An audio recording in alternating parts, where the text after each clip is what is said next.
1947 সালের 15ই August British ঔপনিবেশিকতার শেকল থেকে মুক্ত হয় ভারত। এরপর থেকে সেই ঐতিহাসিক দিনটি ভারতের স্বাধীনতা দিবস হিসেবে পালিত হয়ে আসছে।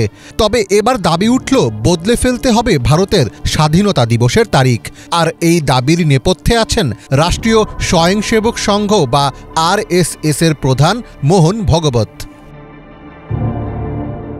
বিতর্কের সূত্রপাত গত সোমবার। সেদিন ইন্দোরের এক অনুষ্ঠানে উপস্থিত হয়েছিলেন RSS প্রধান মোহন ভগবত। সেখানে বক্তব্য রাখতে গিয়ে অযোধ্যায় রাম মন্দিরে রামলালার প্রাণ প্রতিষ্ঠার দিনকে প্রকৃত স্বাধীনতা বলে উল্লেখ করেন তিনি। তার মতে আগে এই দিনটিকে বলা হতো বৈকুণ্ঠ দ্বাদশী, তবে এখন থেকে বিশেষ এই দিনকে প্রতিষ্ঠা দ্বাদশী বলা উচিত। কারণ কয়েকশো বছর ধরে শত্রুর আক্রমণ সহ্য করা ভারত আসল স্বাধীনতা সেদিন পেয়েছে। এতদিন স্বাধীনতা ছিল কিন্তু তা প্রতিষ্ঠিত ছিল না। अनेक शतकों से परचक्र झेलने वाले भारत के सच्चे स्वतंत्रता की प्रतिष्ठा उस दिन हो गई। स्वतंत्रता थी, प्रतिष्ठित नहीं थी।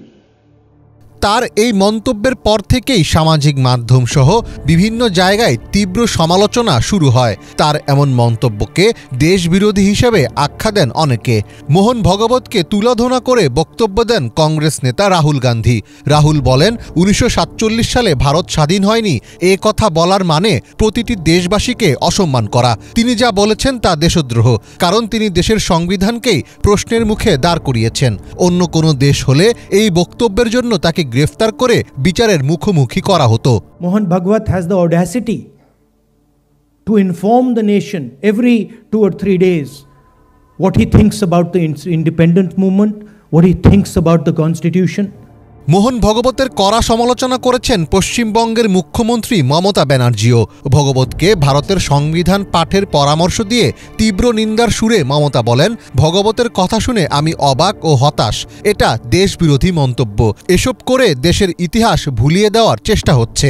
बिफोर इंडिपेंडेंस, आफ्टर इंडिपेंडेंस देश को आज़ादी के लिए जिंदगी दिया है। एक कुर्बानी सब हम भूल जाएंगे? एक कभी नहीं हो सकता है।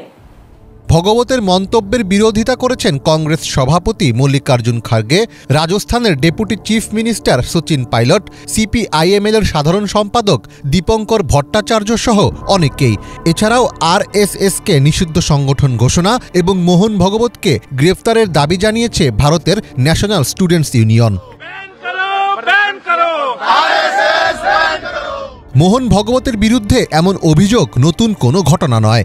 এর আগে 2019 সালে সব ভারতীয় নাগরিকই হিন্দু এমন মন্তব্য করে ব্যাপক সমালোচনার মুখে পড়েন তিনি। এরপর 2023 সালে হিন্দু ধর্মের বর্ণভেদ প্রথা নিয়ে বিতর্কিত মন্তব্য করায় ভগবতের বিরুদ্ধে মামলা দায়ের করা হয় বিহারের এক আদালতে।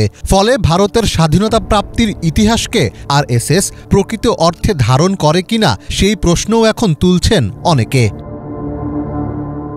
মীর ফজলে রাব্বি, বাংলা ভিশন।